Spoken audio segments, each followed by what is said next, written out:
Ahora estamos viviendo un momento en el que el deporte femenino está empezando a eclosionar, exactamente. Sí. Entonces me encantaría, pues, oye, cuéntanos, ¿cómo fue eso, tu carrera? ¿Cómo empezaste? ¿Cómo llegaste al sueño ese de llegar a Estados Unidos? Y luego vamos a entrar un poquito más en cómo el deporte femenino está evolucionando. Pero primero cuéntanos un poco, ¿cómo fue ese camino? Bueno, primero, gracias por invitarme a tu podcast. Nos conocemos de antes, eres un tío espectacular y tenemos conexión, así que esto va a ser coser y cantar. Total. No, yo la verdad es que echo la vista atrás y digo, madre mía, digo, todo lo que hemos caminado y corrido, pero todavía falta muchísimo por hacer.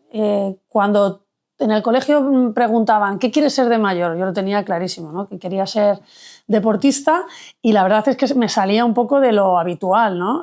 Porque normalmente, voy a cumplir ahora 50 palos, las mujeres no querían ser deportistas, querían ser otras muchas cosas, pero no deportistas. ¿Y qué conllevaba eso? Yo estaba siempre en el cole jugando con los chicos, carreras con todos, y eso también conllevaba chicazo, marimacho, no, era tener las cosas clarísimas e intentar perseguir esos sueños. Empecé haciendo atletismo porque era muchísimo más fácil en aquella época los deportes, porque ahora puedes hacer de todo, ¿no? Pero los deportes que podíamos hacer las mujeres era atletismo, voleibol y baloncesto y tenis si tenías mucho dinerito, que también ha cambiado mucho la vida, ¿no? Ahora puedes hacer prácticamente de todo. Entonces, el primer recuerdo que tengo yo claro de mi infancia fueron las Olimpiadas del 84, sí, creo que era 84 en Los Ángeles, Flores Griffith, Abascal, José Luis González, y me apunté al atletismo con 8 años porque desde los 6 yo ya estaba dando la paliza a mis padres y siempre de una manera muy competitiva y queriendo ganar, que eso también era diferencial. O sea, yo decía, ¿qué quieres hacer? Y yo, ganarte. Entonces eso también me ha traído, no problemas, pero sí que cuando termino el atletismo, que es una competición contra ti misma y contra el recorrido que tienes de prueba, y llego al baloncesto, por casualidad, porque mi hermana jugaba en un equipo de básquet y faltó el otro equipo, entonces me metí yo a jugar y como en el cole jugaba al fútbol, al baloncesto, al balonmano, a lo que hiciese falta, pues se me dio muy bien y me dijeron que al verme que hiciese una prueba, hice una prueba y hasta aquí. O sea, esto es la realidad, pero la adaptación fue complicada porque quería ganar a todo. Yeah. A mí misma, a los rivales, y sí que es verdad que en aquella época el deporte femenino pues era nada, nos venían a ver nuestros familiares, los amigos y poco más. Y hay que poner en perspectiva que yo me fui de casa con 14 para cumplir los 15. O sea, hice baloncesto infantil y cadete primero y a mí ya me ficha Salamanca para ascender a primera división y ascendemos. Y, o sea, digamos que mi etapa de base del baloncesto fue muy rápida, sin tiempo para gestionar muchas cosas y de repente ya soy profesional.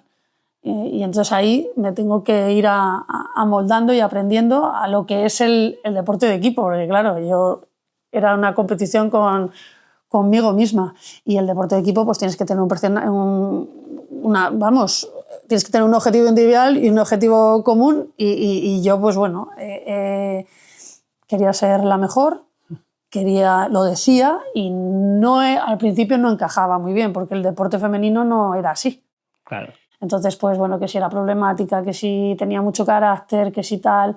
La realidad que mis primeros años como deportista de básquet los pasé mal, ¿no? Porque en el deporte femenino de aquellas estaban, con respeto a grandes entrenadores y grandes personas que me he encontrado, pero estaban los que no podían estar en masculino. Entonces tú te podías encontrar a la mejor jugadora del mundo en tu equipo, pero nunca te ibas a encontrar al mejor entrenador del mundo. No sé si me entiendes. Sí, sí.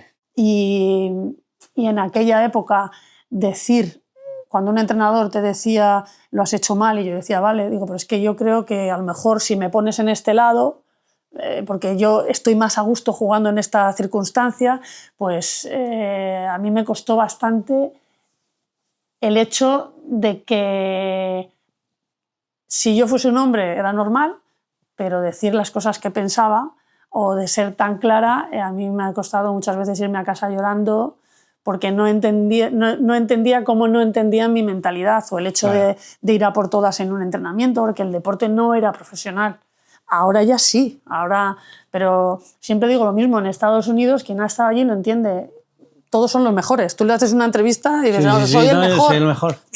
Y no pasa nada. Aquí todavía cuesta. O sea, acuérdate de la época de Messi y Ronaldo que decían soy el mejor y les ponían verdes. Sí. Sobre todo a Ronaldo. Es que el deporte profesional solo se entiende si tú crees en ti mismo.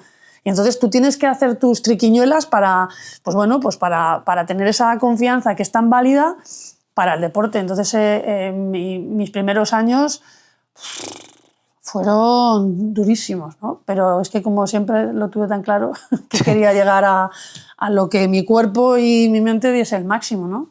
Entonces, pues un poco así, todo muy rápido. 15 años me voy de casa, en el 97 surge la WNBA y yo ya digo que quiero ir y esto es buenísimo porque la gente no lo sabe. A mí me draftean porque me ven en una cinta de VHS viendo a una americana.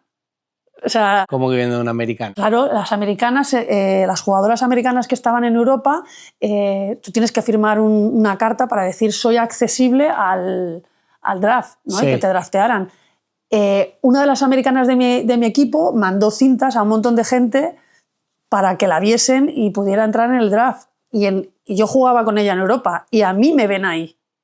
Ostras, qué bueno eso. Claro, entonces tuve la suerte de que en esa Final Four del 97 jugué muy bien y había una extranjera aparte que competimos en contra de ella que me vio competir y le dijo al entrenador de Houston, oye, ¿has visto a esta jugadora?